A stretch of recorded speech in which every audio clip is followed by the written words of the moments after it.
الله الرحمن الرحيم. الحمد لله والصلاة والسلام على رسول الله وعلى آله وصحبه أجمعين. اللهم صل وسلم وبارك عليه وعلى آله وصحبه ومن تبعهم بإحسان إلى يوم الدين. رب اشرح لي صدري ويسر لي أمري واحلل عقدة من لساني يفقهوا قولي. أما بعد، السلام عليكم ورحمة الله وبركاته. وعليكم السلام.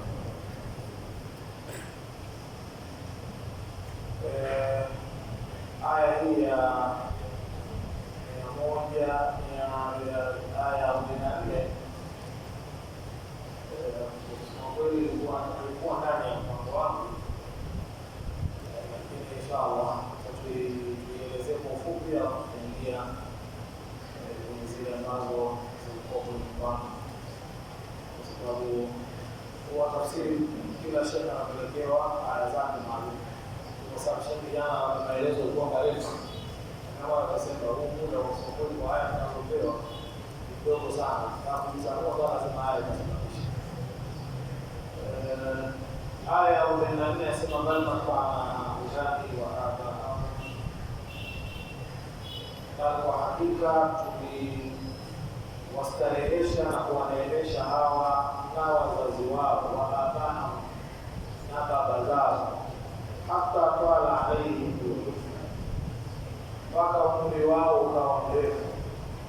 Afala yarawna anna na'ti al-ardha nanqusuha min atrafiha, hivi hawaoni kuwa tunaifanya ardhi, tunaipunguza ardhi kutoka pembezoni mwao, kutoka pembezoni mwake. Hapa humo dhalimu, basi hivi wao ndio watashinda, watakuwa hawawezekani. Aya hii ina vitu kadhaa ambavyo vimezungumzwa ndani yake.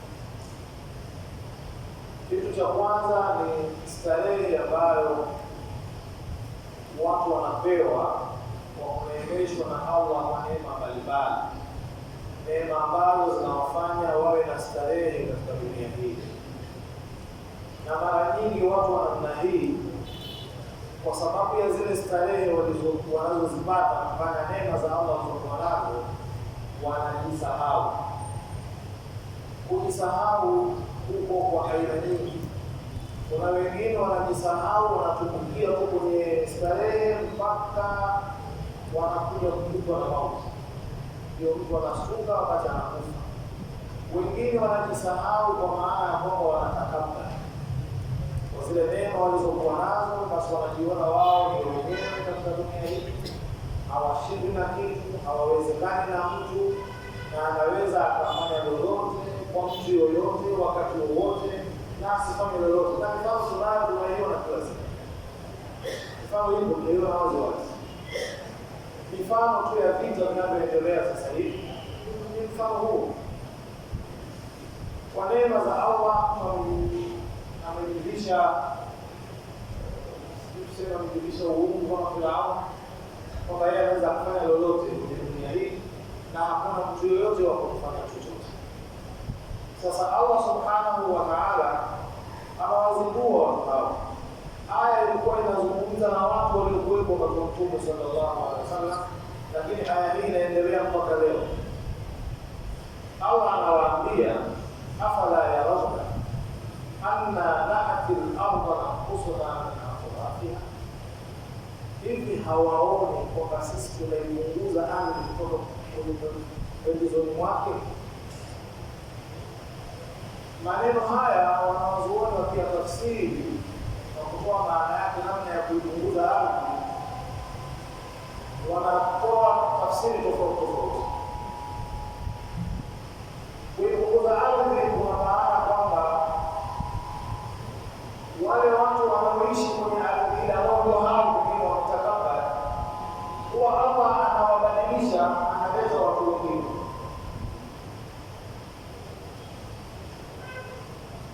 Wao wanakuwa hawapo tena katika dunia hii. Au inawezekana ikawa kuipunguza ardhi kwao ni vile kuja kuondolewa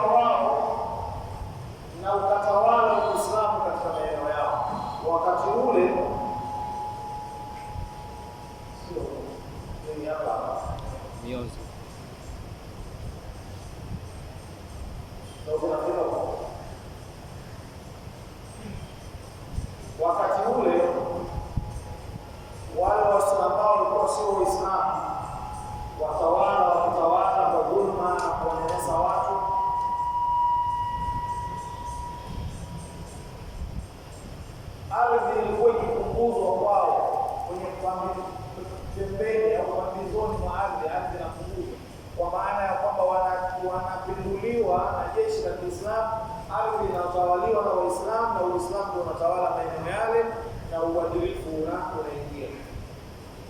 Tafsiri nyingine ni kufa kwao. Ukiangalia hata katika miji yetu ya leo, katika hasa ukienda kwenye vile vijiji vya zamani ambavyo viko mbali na miji, utakuta vijiji vimekufa. Yale maeneo ambayo miaka 25-30 iliyopita kulikuwa na nyumba, sasa hivi ni mapori. Hii pia inaingia katika maana ya na'atul ardha nanqusuha min aqra, ardhi inapunguzwa kutoka pambizoni mwake. Sasa Allah katika alipoelezea kitendo hiki cha kupunguza ardhi, anawageukia tena wale wanaojifanya majabari. Allah anasema kama ardhi tunaipunguza, afa Mungu unatubu, wao ndio watashinda. Hii ni tahadhari na hii ni onyo kubwa sana kwa watu ambao hawamwogopi Allah subhanahu wa ta'ala katika dunia na wanaishi kwa dhulma na kwa ujabari na kuwadhalilisha watu na kujifanya kwamba wao hawawezekani. Allah anawauliza hili swali, hili halihitaji jibu. Hapa Mungu ghalibun, hivi wao watashinda? Jawabu lake ni kwamba hakuna anayeweza kushinda mbele ya Allah subhanahu wa ta'ala. Kabla ya hawa wa leo ambao wamekuwa majabari katika ardhi na wanafanya wanaoyafanya, kabla yao walikuwepo, kabla yani watu walikuwa zaidi yao katika ujabari, lakini leo hawapo.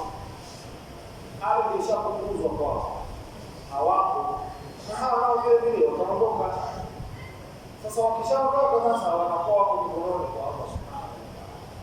Kuna maneno mtu mmoja alisema kwamba inna Allaha yumhil wa la yuhmil wa idha akhadha la yuflit. Allah subhanahu wa ta'ala atoa muda, hapuuzi.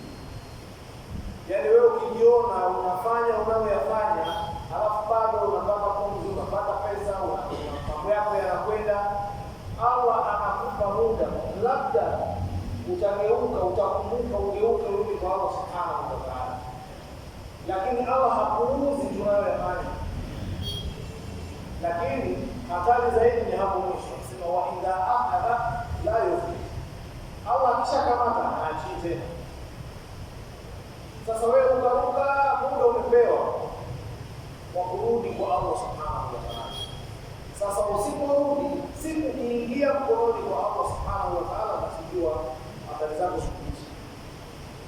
Haachii tena Allah subhanahu. Na mifano hii tunayo, mifano hii mingi sana. Kuna watu wengi huku kuna watu walikuwa majabari wa huku, lakini siku walipoingia mkononi kwa Allah alikambaika mpaka akachoka, alikuwa na amani. Sasa hivi watu wanasubiri malipo yao, kisha Allah mwenyewe anajua watawalipa. Lakini wao walikuwa kweli, akisema yeye ndio amesema. Jana leo wanaweza wakasema watu wote, akisimama yeye anakuja maneno ya watu wote, mpaka mtu akawajeuri kwamba anaweza kusema lolote, kufanya chochote. Lakini siku walipoingia mkononi kwa Allah subhanahu wa ta'ala, kwa habari yake Allah akishakukamata na kuachilia. Sasa aya hizi inafuatiwa na aya inayofuata, aya ya 15. Allah subhanahu wa ta'ala anasema qul innama unzirukum bilwahyi. Ee Muhammad, waambie na watu kwamba mimi nawaonya kwa kutumia wao. Wala yasma'u summu du'a idha ma yudharu. Lakini kwa kawaida huwa viziwi hawasikii mtu anayewaita pale anapowaona, au hawasikii mwito wa kuonywa pale wanapoona. Aya hii inaungana na aya hii ambayo tumeisoma sasa hivi, kwamba hawa majabari wanaojiona kwamba hawawezekani na nini, Allah anamwambia mtume wake waonye hawa watu, na uwaambie kabisa kwamba mimi nawaonya kwa kutumia wahi, siwaonyi kwa kutumia akili yangu. Na ingawa wanasema ni kuwapa watu habari, lakini habari zenyewe zikawa ndani yake kuna kuwaogopesha.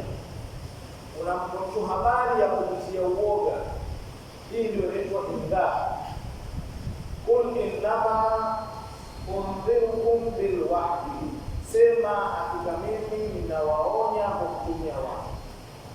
Lakini kwa bahati mbaya, la yasma'u summu du'a kama yufaru. Viziwi kwa kawaida hawasikii ulingano pale wanapoonywa, pale wanapoitwa kwa ajili ya kuonywa huwa hawasikii mpaka pale itakapowapata lile litakalowapata. Na mitume wa Allah sallallahu wa salamu alayhi wamepitia vipindi hivi vya kuwaonya watu wao, tena kwingine kwa kuwabembeleza kabisa. Nabii Nuh amewalengania watu wake miaka mingi sana na kuwaonya. Nabii aliwaonya kwa kutumia wahi na alitumia mbinu zote, lakini hawakusikia. Nabii Nuh akaomba dua kwa Allah, sasa wao wameshamshika, wewe sasa kazi kwako. Na yeye akasema kabisa, hawa watu wa kuangamiza kwa hawa hakuna kuangamiza. Nabii Nuh akapewa maagizo na Allah subhanahu wa ta'ala atengeneze jahazi. Jahazi hili litawaokoa wale wote ambao wamemwamini Nabii Nuh kutokana na kivumbi kitakachokuja baadaye. Na wao wakimuona Nabii Nuh anatengeneza jahazi, wakizidi kumkejeli na kumwambia maneno mabaya. Nabii Nuh katika majibu yake aliwaambia, tasharu minna fa inna nasharu minkum kama tasharu. Kama sisi mnatudharau na kutucheza shere, na sisi pia tunacheza shere kama mnatucheza shere, kwa sababu nyinyi hamjui kinachokuja. Siku Allah alipotoa amri ardhi itoe maji, mbingu na ishushe maji, ikawa hakuna kwa kukimbilia, ikawa tena kwa watu ambao hawakuamini, nafasi ilikwisha. Idha akhadha la yufid, Allah kishashika achize, wakapona waliopona. Na hivi ndivyo ilivyokuwa hali ya mitume wote na jamaa zao, na ndio maana Qur'ani imejaa habari za mitume waliotangulia na kaumu zao, namna walivyofanya na namna mambo yaliyowakuta, ili sisi tupate mawaidha kutoka kwao. Ndiyo sababu ya kuletwa hivi visa vyote.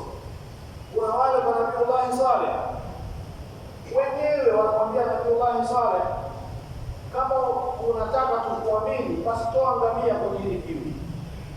Uone, toa muujiza, tutolee ngamia kwenye hili jiwe ili tukuamini. Jamani, sitafute vitu hivi. Wewe kama mtume kweli afanye. Na ndio sasa kama Mwenyezi Mungu anatoa ngamia kwenye vitu. Ngamia akatoka. Ngamia huyo ikawa sasa balaa hapa. Ngamia siku yake ya kunywa maji, lakini wanamaliza maji yote. Wakawa wanaambiwa bwana, maji yamegawanywa sasa sehemu mbili. Sehemu moja ngamia, sehemu moja kwetu. Inafika zamu yenu mchote, mweke na akiba. Siku ngamia akinywa hapa na kwa kila kitu kwa sasa wanakuletea.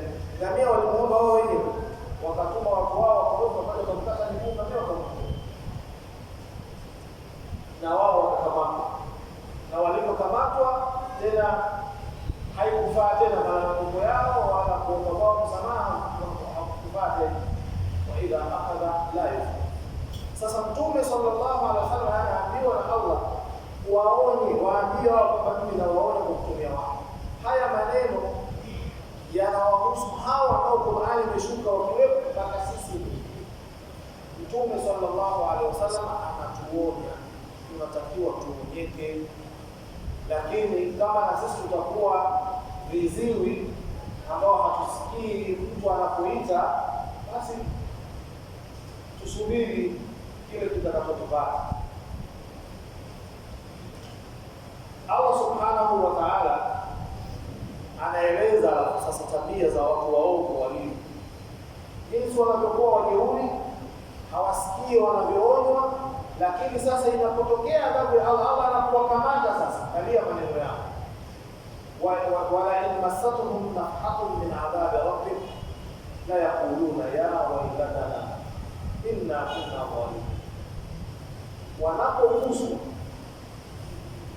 wala masatuhum naf'a, wanapoguswa na kitu kidogo tu min adhabi rabbika, kusana adhabu ya Mola wako, kitu kidogo tu katika adhabu ya Mola wako, la yaquluna ya wailana, uanza kupiga kelele na kusema ole wetu sisi, inna kunna dhalimin, hakika sisi tulikuwa ni wenye kupotea.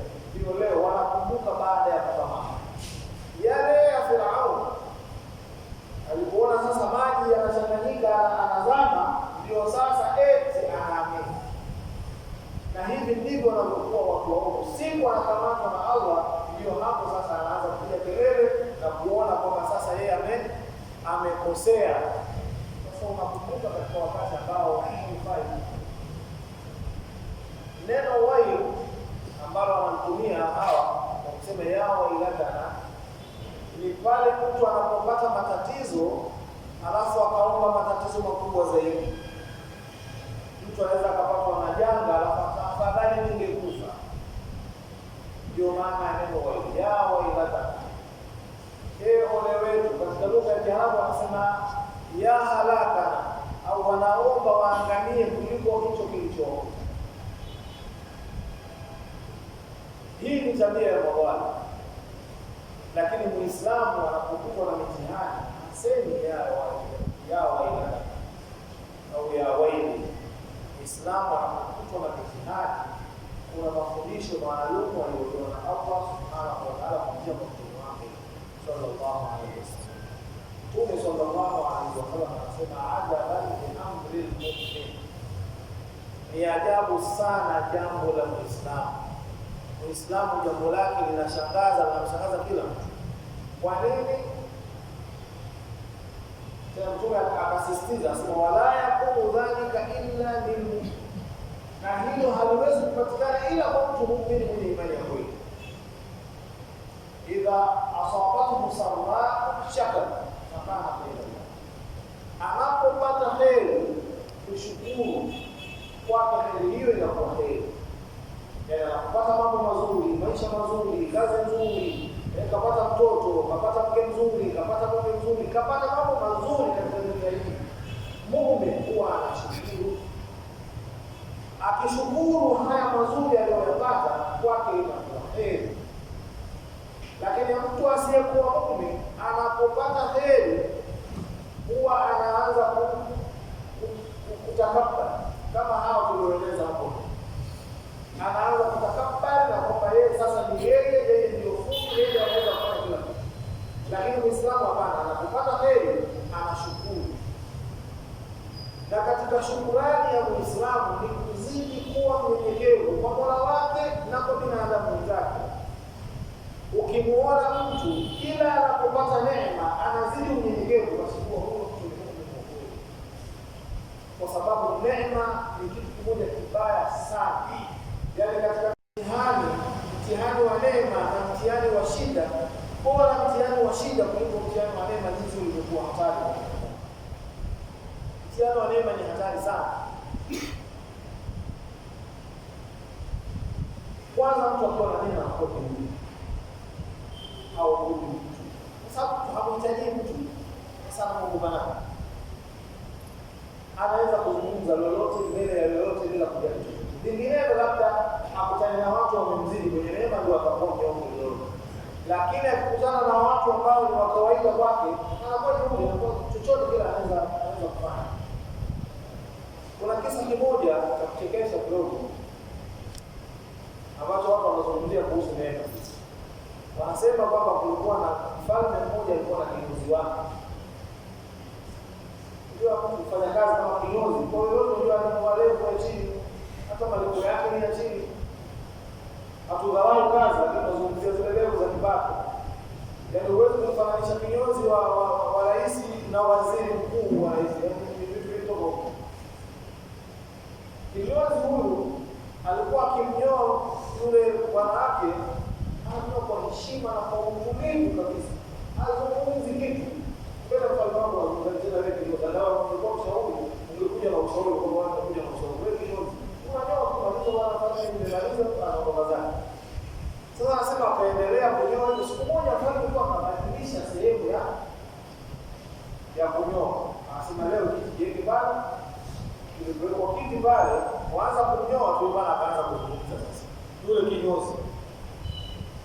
wanafanya unajua bana ndugu zako sina mke leo, huko unaenda huko. Kwa nini usiozeshe ile kazi yako mwisho? Baada akakumbuka kwa hasira, kwa mangaleo wala kwa hasira, asemaje huyu? Akamwambia kuolewa basi. Akaondoka akamwambia waziri wake muweni ule kiongozi ana adabu. Akamwambia kwa nini huyu? Akaeleza ile Yesu akamwambia subiri. Hebu ukifika siku yako nyingine ya kuolewa, msiniwe hapo kuolewa leo. Rudini kule kule kwa mwana. Kweli ukifika siku ya kuolewa tena, akasema leo tunio kule kule kwa kawaida. Akaenda akamwambia kule, akamwambia taratibu bila kelele bila mazungumzo yoyote mpaka mwisho. Aliporudi waziri anamuuliza vipi leo kasema nini? Asema hivi. Asema sasa mara nyingine mrudi baada ya kusema. Ilipofika siku nyingine ya kuolewa, kwanza pamoja watu wale pale wakarudi pale. Alipoanza tunaomba sasa mpaka mazungumzo yetu vipi? Bwana mazungumzo gani bwana? Nimekwambia mzako huyu unaenda huko. Hebu niwezeshe kama kwa mwisho gani? Kama tunalize nako huyu. Kwa hiyo nikazidi tena kwa bwana akasema tena bwana yule bwana muumini kwa adabu kaambia hapana. Waziri kidogo alikuwa na hiyo bwana za ziada. Waziri akamwambia hebu nionyesheni mlipokuwa mmekaa leo. Akaenda akaonyeshwa, waziri akaita wafanyakazi sasa kuchimbeni. Paka chimbo. Chimba kufika huko chimba, kutoka kuna mali zilipo. Kuna vile vitofali vya dhahabu vile viko vingi vimekaa. Yule waziri anamwambia bwana, huyu bwana joto la hii dhahabu ndio anatia juhudi. Sio zake, hata similiki. Joto tu vile mkuke ule wa joto ya dhahabu ndio chini hadi tayari unafanya bwana anajiamini anazungumza chochote kile mbele ya mfano. Fikiria hizo dhahabu kuuliza kwake huko kwa anakuwa. Unaona mali hizi ndivyo mali inamfanya mtu kuwa jeuri na kujiamini na kufanya chochote bila kutaka. Sasa Muislamu au hivyo, Muislamu kila akipata mali, kila sikiongezeka, anazidi unyenyekevu kwa Mola wake na kwa wanadamu zake. Kwa Mola wake kwa sababu katika moja ya vipengele vya imani ambavyo Uislamu unatakiwa kuwa navyo ni kutokuwa na amnu ammakirillah, kutojiamini kwenye adhabu ya Allah subhanahu wa ta'ala. Yaani mtu akafikia sehemu akajiamini kwamba yeye hawezi kupatwa na kitu. Ukishafikia hapo ndio umeshana. Sasa na mali na neema ndivyo zinazomchukua kumpeleka katika sehemu hiyo ya akafikia wakati akajiamini. Ndio maana kule katika sura Al-Kahf yule bwana alifikia kumwambia mwenzake kwamba mimi naamini hata huko kiyama, kama nasema kuna kiyama, kila kiyama mimi nitakwenda kupata heri zaidi. Kwamba hapa duniani jinsi alivyojiona amepewa neema, asema hata kiyama mimi siwezi kuishi kwa shida bwana. Hata kiyama huko hapo nitakwenda kupata heri. Kwa sababu anajiamini, kwa sababu ya imani. Amepoteza ule msingi wa muumini. Akipata heri huwa anashukuru na anazidi unyenyekevu kwake na kwa heri. Wa in asabatuhu dharra sabara fakana khayr, na anapopata madhara, anapopata shida, anapopata matatizo huwa anavumilia kwake na pia inakuwa heri. Kwa hiyo Muislamu hali zake zote mbili inakuwa kwake heri. Akiwa kwenye neema anashukuru inakuwa heri, anapokuwa kwenye mitihani ya umaskini na magonjwa na vitu vingine anavumilia kwake inakuwa heri.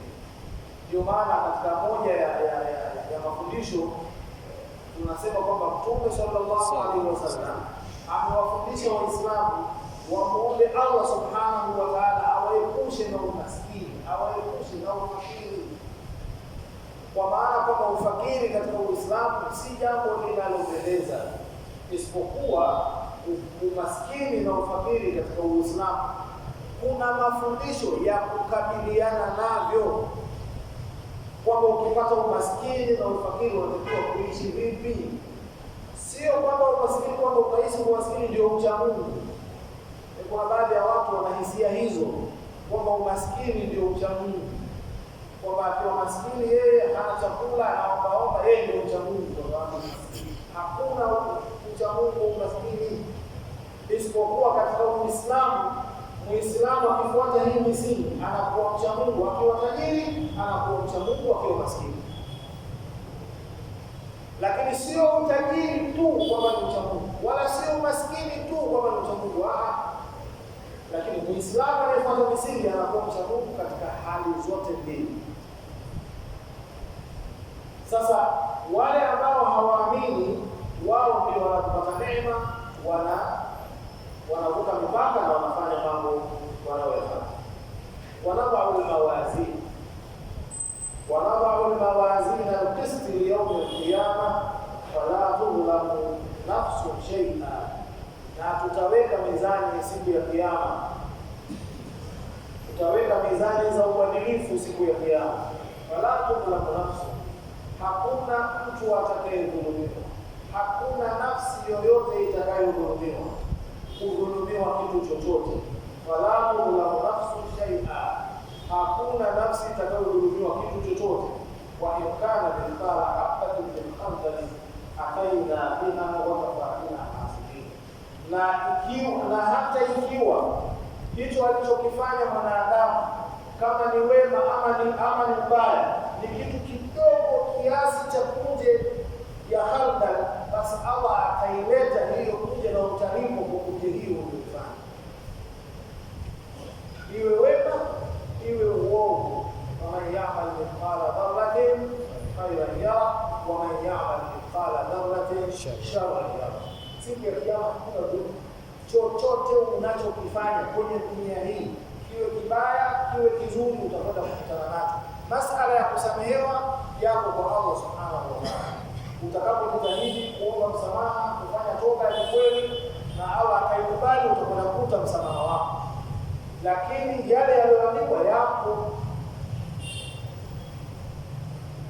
Kuna baadhi ya mafundisho yanatuambia kwamba siku ya kiyama Muislamu ataonyeshwa vitabu vyake, ataona madhambi aliyokuwa nayo, halafu anaulizwa na Allah subhanahu wa ta'ala, hivi haya ni ya kweli ama umedhulumiwa? Ni kweli. Kila anachoulizwa anasema ni kweli. Sasa mwisho anaulizwa, kuna wema wowote? Anasema mimi sina wema wowote. Allah anamwambia hapana, wewe unao wema. Angalia Allah namna asidhulumu mtu. Anasema inaletwa kadi. Ile kadi ndani yake kuna la ilaha illa Allah Muhammadur Rasul, kuna tauhidi. Huyu alikuwa muwahhid lakini hakufanya wema, bali alifanya maovu ambayo ni chini ya ushirikina. Hakufanya shirki, alifanya mambo mengine, alikuwa mlevi, alikuwa mzinifu, alikuwa mambo mengi, lakini tauhidi alikuwa amesimama nayo kisawasawa, hakubali ushirikina. Ndio analetewa na Allah subhanahu wa ta'ala, kuna kadi hii ya la ilaha illa Allah.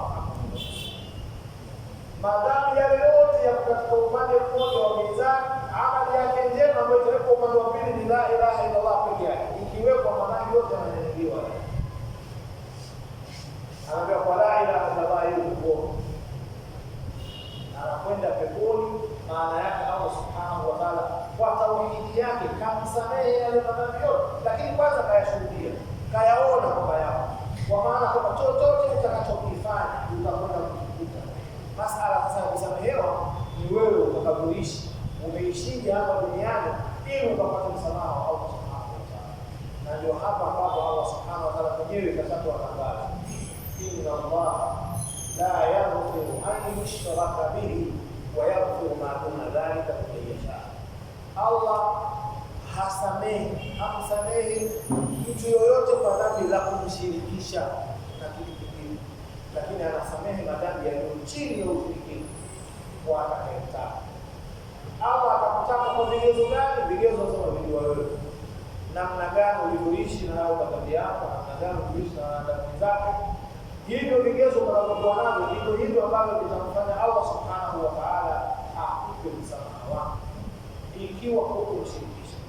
Na maneno haya Mtume sallallahu alaihi wasallam alimwambia Muadh bin Jabal, alipomuuliza Muadh, unaijua haki ya Allah kwa waja wake na unaijua haki ya waja kwa Mola wao?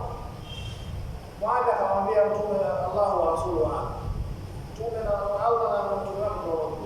Mtume akamtafsiria Muadh akamwambia, haki ya Allah kwa waja wake ni wamwabudu yeye bila kumshirikisha na kitu chochote, na haki ya waja kwa Mola wao ni Allah kutomwadhibu mja wake yoyote ambaye hakumshirikisha na kitu.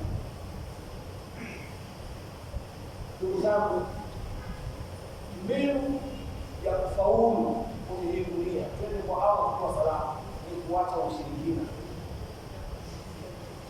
Acha ushirikina, simamisha tauhidi ya Allah subhanahu wa ta'ala. Kila ibada utakayoifanya ifanye kwa ajili ya Mola wako, na jiepushe na kila kitendo cha ushirikina.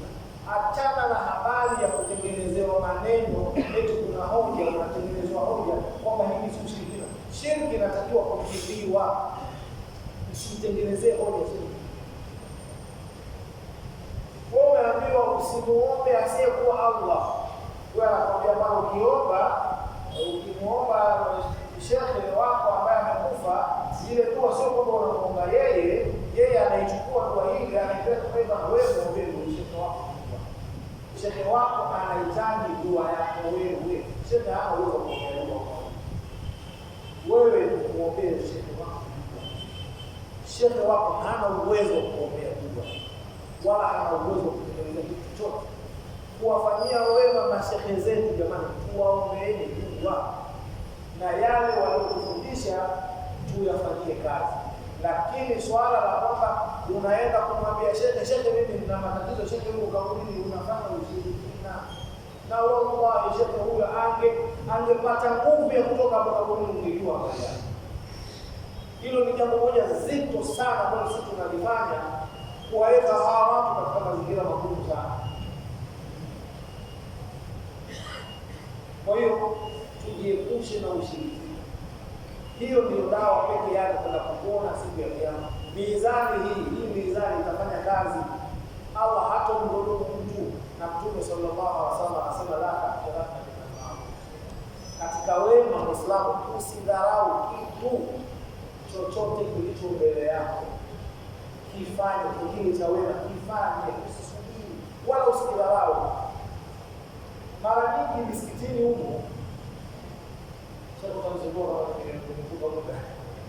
misikitini huko huwa tunachangishwa michango tofauti kwa ajili ya huduma za msikiti.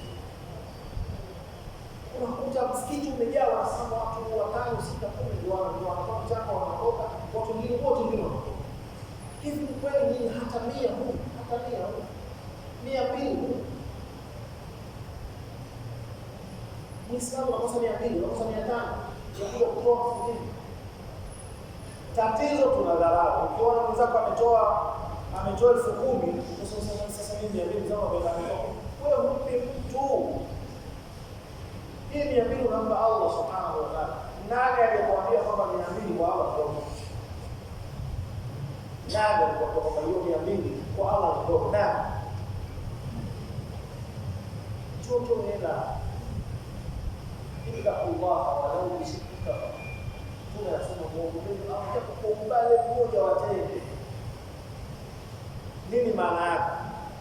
Yaani toa, hata kama uwezo uliokuwa nao ni kutoa tende ili uigawanye mara 2, utoe kipande utakacho mwenyewe. Kama huo ndio uwezo wako, toa, mche Allah subhanahu wa ta'ala kupitia sadaka hiyo.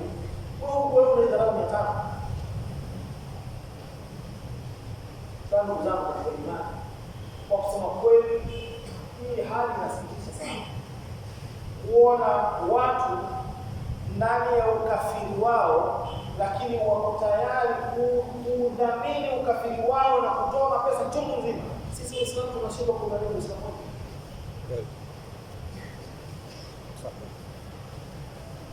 Msikiti unaswali watu 500, 200, 300. Iftari ya kufuturisha watu maskini wa eneo hilo pia watu. Nyinyi watu 200 mnashindwa kuchanga iftari ya kuwafuturisha wenzenu wasiokuwa na uwezo. Tunahangaika kwenye taasisi kutafuta iftari.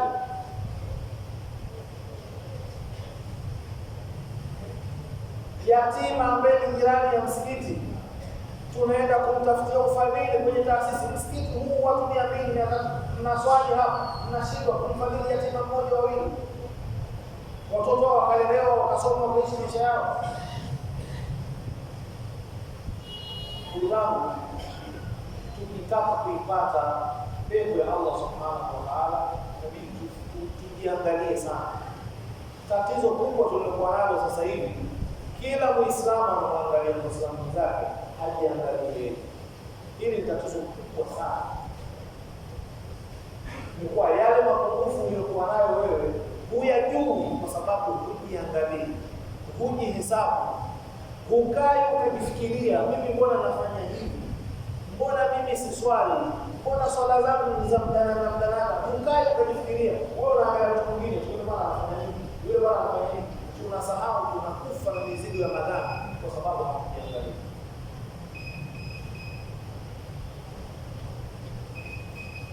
Walaqad atayna Musa wa Haruna, sikafanya kama tunashauka jana.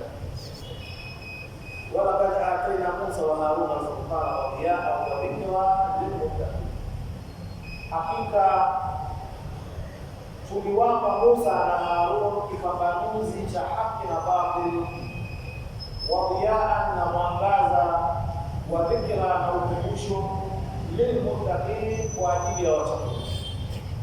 Allah anatupa taarifa hapa ya Musa na jamaa zake kwamba Allah subhanahu wa ta'ala alimpa Musa na Harun, alimpa nini? Alimpa kipambanuzi cha haki na batili, Taurat, kipambanuzi cha haki na batili, na akawapa na mwanga. Hiyo Taurat pia ni mwanga wa kuongoza watu njia ya kwenda kufika kwa Allah subhanahu wa ta'ala, wa dhikra, na pia ukumbusho lilmuttaqina, kwa ajili ya watu. Wewe ni Muislamu, ukumbusho wako upo, furqani yako ipo, dhiaa yako ipo, wewe unaitumiaje? Kwa sababu hapa Allah ametueleza katika sura mbalimbali namna Bani Israeli waliokuwa watu wa hovyo, walikuwa wakifanya mambo ya hovyo. Lakini pamoja na hovyo huo waliokuwa nao, tayari Musa alishapewa kitabu na Allah subhanahu wa ta'ala. Ndani ya kitabu hiki kuna kupambanua haki na batili. Haki jamani ni hii, batili ni hii. Watu wanaacha haki Bani Israeli, wanafuata batili. Jamani, mwanga huu wako kwenda kwa Allah subhanahu wa ta'ala, wanaacha mwanga, wanafuata giza. Watu wanakumbushwa, hawakumbuki. Hali hiyo na sisi tunayo. Tusisome tukabaki kwa Bani Israeli, kwa sababu wewe angalia madhambi waliokuwa Bani Israeli sasa hivi hayapo. Dhambi kubwa waliotamana nalo Bani Israeli ilikuwa ni kula nini? Angalia Bani Israeli sasa hivi biashara ya mikopo imeshika kama kila na mikopo yote duniani. Yale Bani Israeli waliacha mwongozo wao, na sisi tumeacha mwongozo. Huu ni ukumbusho kutoka kwa Allah subhanahu wa ta'ala kwamba Waislamu turudi kwenye kitabu chetu, turudi kwenye mwongozo wetu, turudi kwenye furqani yetu. Kuna mpambanuzi wa haki na batili ndani ya Qur'an. Turudi kwenye kitabu chetu, tuishi maisha yetu kwa mujibu wa kitabu hiki. Hiki kitabu kisiwe kazi yake ni kusoma tu, kusomea kupeleka thawabu kwa wengine. Hilo kama lipo ni ziada, hilo ni ziada, lakini sio msingi. Na alhamdulillah wanachuoni wetu wamejitahidi. Kuna ambao wamesema kwamba thawabu tukisoma tukitia nia kwamba ziada zinaenda, hii tuifanye ni ziada, faida tumepata. Lakini Qur'an ndio kututengeneza sisi tuishi kama Allah subhanahu wa ta'ala. Alafu zile faida nyingine, kupona maradhi, kuwapelekea thawabu wazazi wetu na ndugu zetu watakuwa mbele haki, hizo ni ziada za Qur'an. Lakini Qur'an msingi wake wa kwanza ni sisi unaishije kwenye hii dunia. Fuata alladhina yakhshawna rabbahum bil-ghaib wa hum bi-sa'ati yashkurun. Wacha Mungu ni wale ambao wanaogopa Mola wao kwa kujua habari za mbali au kwa mbali wa Mungu, kwa sababu tuko mbali naye Allah subhanahu wa ta'ala kwa maana ya masafa yake, lakini tuko karibu naye Allah subhanahu wa ta'ala kwa ukaribu wake, kwa elimu yake, kwa uwezo wake, kwa kila kitu chake, tuko karibu naye. Lakini tunamuogopa Allah subhanahu wa ta'ala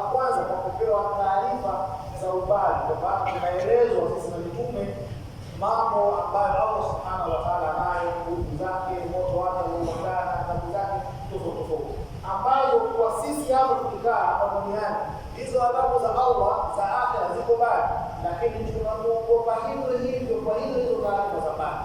Ndivyo wacha Mungu walivyo.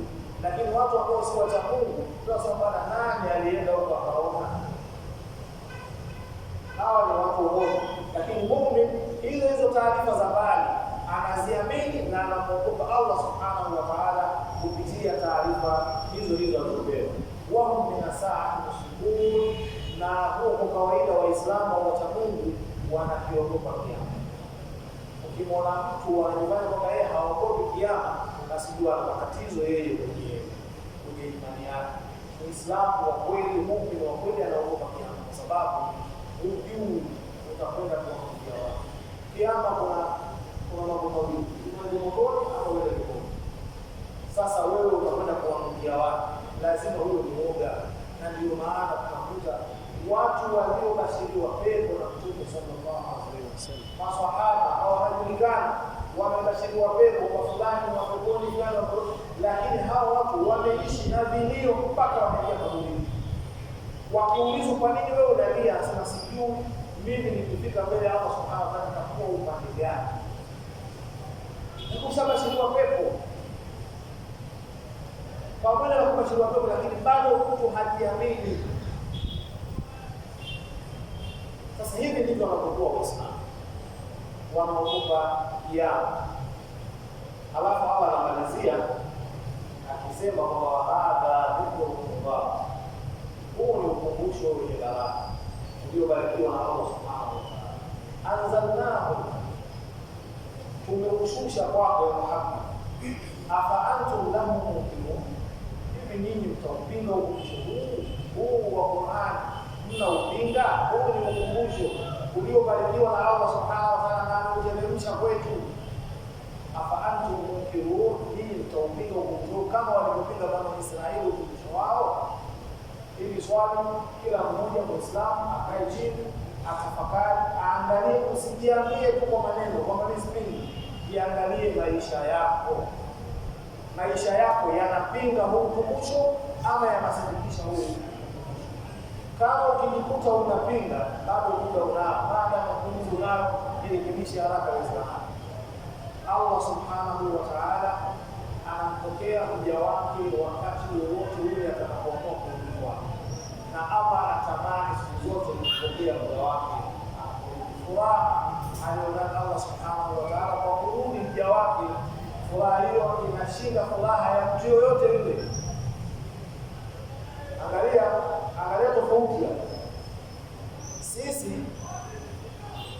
watu wakifanya madhambi, wakazama huko madhambi, hawaswali, siku wakija msikitini tunawakejeli, tunawacheka, tunawaangalia vibaya, tunamalizia maji yetu, wanatujazia msikiti, wanatujazia vyoo.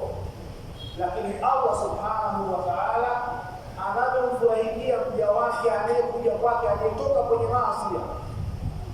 Furaha haiwezi kuifananisha na furaha ya kiumbe cha aina yoyote. Sasa ukijiangalia kupitia huu ukumbusho, ukijiona huko pabaya, basi dawa yake ni kutoka haraka. Kuli ya ibadi alladhina asrafu ala anfusihim la taqnatu min rahmatillah, waambieni wale wangu ambao mmepetuka mipaka katika madhambi. Sio mmefanya madhambi, mmepetuka mipaka kwenye madhambi. Allah anasema, anamwambia Mtume, waambie wale wangu waliopetuka mipaka kwenye madhambi, la taqnatu min rahmatillah, msikate tamaa na rehema ya Allah. Inna Allah yaghfiru dhunuba jami'a, Allah anasamehe madhambi yote, hata huo ushirikina ulioufanya. Kama utatubia kabla hujafa, Allah anasamehe. Ushirikina tatizo lake ukifanana ukisha na wewe.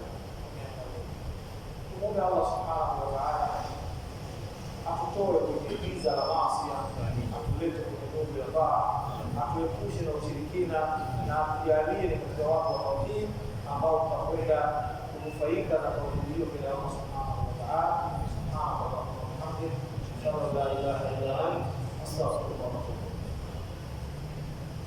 ilaik. Alhamdulillah, ndani yako tumefika kama shekhe alivyosema, Allah anajua katika Qur'an. Wewe usifuatie huko. Sasa kabla hajapata darasa letu, kama watu wetu, kama mwalimu atufundisha kuwa anataka kujua kiasi gani wameelewa, anatoa nafasi ya maswali matatu, maswali ambayo yanaendana na darasa hili la leo. Tunahitaji maswali matatu kama yapo. Kama hakuna, basi tunajua tusheke kwa shughuli nyingine. Maswali matatu tunahitaji. Huku moja, wakati moja na huku moja. Hakuna.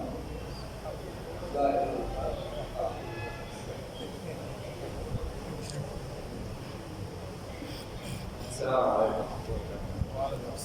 الدولة التفسير لا يسمعون توصية دعاء. هي دعاء inaingia katika tafsiri aina ngapi? Neno dua linakuwa na maana ya sheria na maana yake ya asili ya kilugha. Kuna dua kwa maana ya kuomba Allah subhanahu wa ta'ala, alafu kuna dua kwa maana ya kuita. Hilo maana ya asili katika lugha ya Kiarabu. Tunasema daa fulani fulani, kwamba fulani kamuita fulani. Alafu kuna daa sasa ndio inakuja katika upande wa sheria, daa kwa maana ya kuomba. Sasa ndio maana katika lugha ya kisheria kuna harfu ya ya ambayo inaunganishwa na alif. Sawa? Hii katika lugha ya Kiarabu wanasema ni harfu nidai. Hii ni herufi ya kuitia. Unapotaka kumuita mtu unamwambia ya fulani. Sawa? Lakini ya hii wakati mwingine ukiitumia itatoka kwenye kuita itakwenda kwenye dua. Ukisema ya Rab, hapa humuiti Allah, bali hapa unamuomba. Sawa? Ukimwambia ya Muhammad, maana unamuita Muhammad. Sawa? Sasa hii ya kwa sisi wanadamu ukiibadilisha, ukiitumia hii ya kwa mtu ambaye hayuko karibu na wewe, unamuita, unasema wewe unamuita kwa kutumia ya, lakini hayuko karibu nawe, maana hasikii neno lako unalopitia. Yaani hiyo ya yako haisikii. Au hayuko kabisa duniani kafa. Alafu unasema ya fulani. Hii ya inabadilika. Haiwi tena ya kuita, hata kama unamtaja mtu, unamtaja mwanadamu mwenzako. Hii inabadilika inakuwa hii ya dua unaomba. Sasa hapa katika kuomba unaingia kwenye ushirikina. Kwa hiyo Waislamu tusione vitu, tusione magari yanaandikwa ya Ali ukaiga. Huu ni ushirikina. Ali ameshafariki. Kumuita leo ya Ali maana yake unaomba msaada kwa Ali. Unanielewa? Sijui ya Abdulkadir, unamuita ya Abdulkadir wapi? Hayupo. Unamuita maana yake unaomba msaada. Huu msaada unaingia katika shirki. Ya inatumika kwa sisi kwa maana ya kuita. Unaweza ukamuita mwanadamu zako kwa njia ya kuomba msaada na ikawa si shirki. Yupo karibu anasikia mto wako, jambo unalomuitia kibinadamu, anao uwezo hata kama litamshinda, lakini kibinadamu uwezekano huko kwa kusaidia. Kwa mfano tuchukulie kama nyumba mathalan, nyumba la takarawa, nyumba hii inaingia moto. Kuna watu wanapita kule, unawaita ya fulani njoo nisaidie. Huu ni wito wa kawaida ambao hauingii kwa ibada, kwa sababu unamuita na uwezo kusaidia. Anaweza akaja akavunja mlango utoke, anaweza naye akakupigia huko ndani akaja akakubeba. Yote kibinadamu yanawezekana. Lakini wewe uko baharini, chombo kinazama, shehe wako yuko Dar es Salaam, unamuita shehe anaweza kufanyaje? Hawezi kufanya kitu. Hapo ndio ushirikina. Unaona uozi uliokuwa umemama wa shirki na nini? Na hii iko kwenye mambo mengi, hata kwenye mambo ya hofu, sababu zote hizi ni ibada. Hofu ni ibada, utawali ni ibada, tawakkul ni ibada. Vitu vyote hivi vina mipaka nyembamba sana kati ya hofu ya kawaida na hofu ya ushirikina. Sawa? Muislamu unaweza kuogopa simba, haina shida. Unaweza kuogopa hata ndugu zako. Mtu jabari, dhulma, kwani unaogopa mbona anaweza kaja kanidhuru, anaweza kaja kanidhuru. Lakini kuna kipengele ukiingia ukitaka ushingie katika shirki. Wewe uko nyumbani kwako unaacha kuswali kwa sababu unaogopa, kuna mtu unaogopa unaacha kuswali sana kuona. Hapa sasa hii itakuwa hofu ya ibada ambayo sasa itakuwa ni ya ushiriki. Nafikiri ndio hizo kama.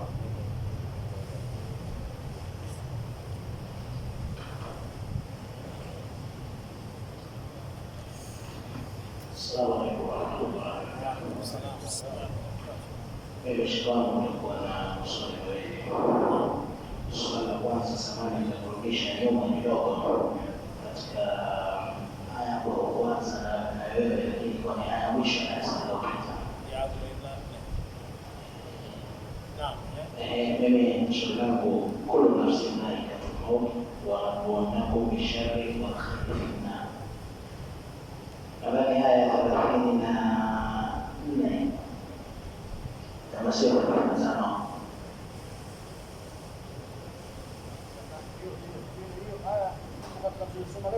Haipo ndo alikwambia zaidi ya mwisho kabisa. Kuna kitu kimoja ndio anafanana na maelezo ambayo umetoa leo. Kullu nafsin dha'iqatul maut wa nabluwannakum bish-sharri wal khairi fitna.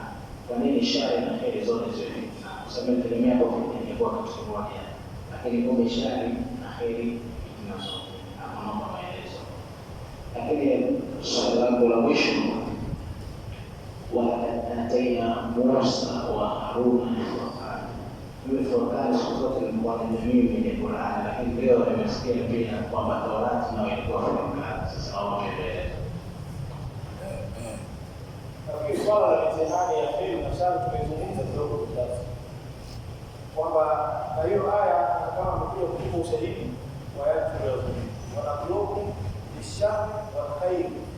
Tunawapa mtihani kwa mambo magumu kwa maana ya shari wal khairi na khairi.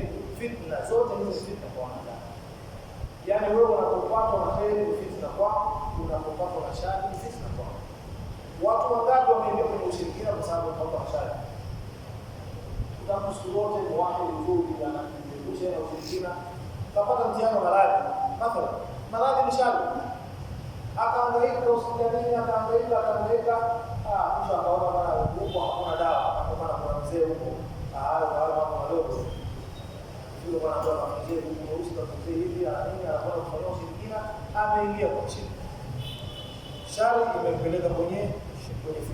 Na kheri vile kheri kama tulivyoeleza, mwanadamu siku zote akipata kheri anakuwa na hatari sana ya kuingia kwenye mtihani ya kufeli mtihani huo wa kheri. Na mtihani wa kheri ni ngumu sana. Wale ukiona watu wana mali, wanaweza wapa mali, kuombeeni dua, wana mtihani mzito sana.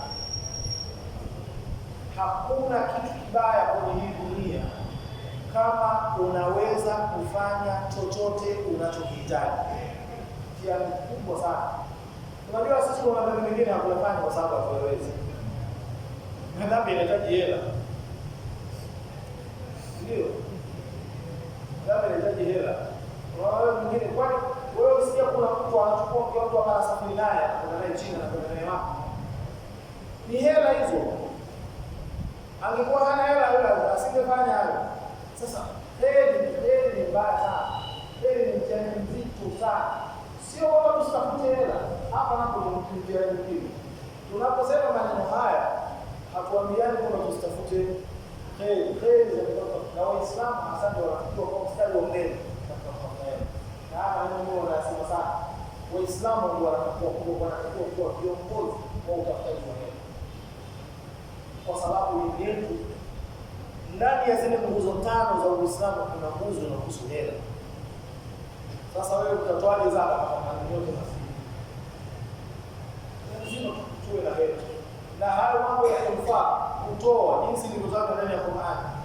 Yaani mambo ya kutoa kila sehemu unasoma kutoa tutatoa nini kama kwa lazima tutafute hela, lakini utafute hela huku ukijua kabisa kwamba hela ni fitna.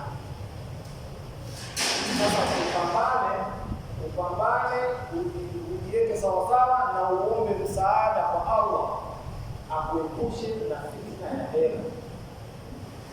Wanasema kwamba moja katika tabia za Waislamu katika kufaulu, moja katika vigezo vinafanya Waislamu wafaulu kwenye mtihani wa hela, wanasema pesa ya Waislamu inakaa mkononi, haikai moyoni.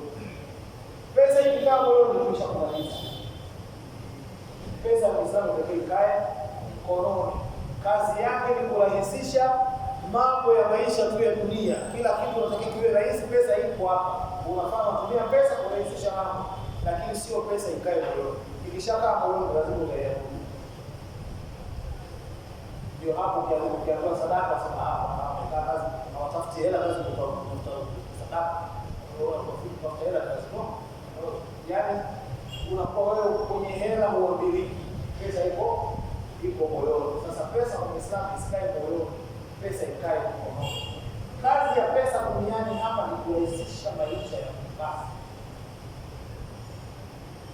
Hivi pesa ikizidi ile inayozidi ikazidi. Wewe maisha yako unahitaji kila siku kwa wingi kabisa, kwa matumizi yako kuwa na matumizi makubwa sana, kwamba wewe kwa siku unatumia milioni 1. Halafu ni biashara zako hala milioni 10 kwa siku. Hii 9 inayozidi kazi yake.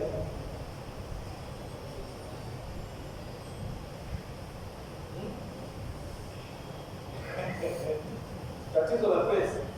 Yaani kila ikiongezeka inakupa tamaa uongeze zaidi. Sawa, lakini nafsi haikuambii kwamba hizo unazoziongeza hapo zinaenda wapi. Uislamu haujakataza kuongeza hela. Kwa sababu sisi kwenye Uislamu nadharia ya pesa kwenye Uislamu kwamba pesa ni ya umma. Pesa sio ya mtu mmoja. Yaani wewe kila Mwenyezi Mungu akufungulia zaidi kupata pesa, maana yake ni kwamba watu wengine wananeemeka. Na hapo ni kwamba Muislamu anatakiwa kila siku ongeza bidii kutafuta hela. Ikiwa lakini una hiyo nadharia, lakini kama nadharia yako ya kuongeza pesa, uwe na pesa nyingi tu ushindi uwe tajiri namba 1, alafu ukishakuwa tajiri namba 1 alafu ndio. Lakini Muislamu anaweza asitoe sadaka, lakini akawa anapata thawabu ya sadaka kila siku. Yaani wewe una pesa, alafu kila siku unaanzisha miradi mipya. Lengo lako sio tu kuongeza hela. Lengo lako ni wanadamu wanufaike na miradi unayoanzisha. Watu utawaajiri, watu utapata mshahara. Ikiwa hiyo nia ipo katika nafsi yako inatembea kwa pesa zako unaziendeleza kwa nia hiyo, utapata thawabu kila siku. Wewe fikiria mtu leo una shirika hili, unafanya kazi wamekamilika. Unaanzisha nyingine, unaleta watu wengine. Hao watu wengine kwa maisha yao yanaenda ongo. Leo wamepata ajira, wanaishi vizuri na watoto wao. Kwa nini sio sawa? Lakini ulikuwa na nia hiyo. Innamal a'malu binniyat. Matendo yote wanaangalia nia zetu. Sasa matajiri, wekeni nia ya kusaidia watu pale mtapoanzisha miradi. Mtakuwa mnakatana watu kila siku. Mtu anapata pesa kwa kazi yake anayoifanya, lakini wewe unapata thawabu kwa sababu ulipoanzisha hii kazi nia yako ilikuwa ni kuwasaidia hao. Sio kuwasaidia kwa sadaka. Tunawasaidia kwa wao wafanye kazi kwa ajili yako.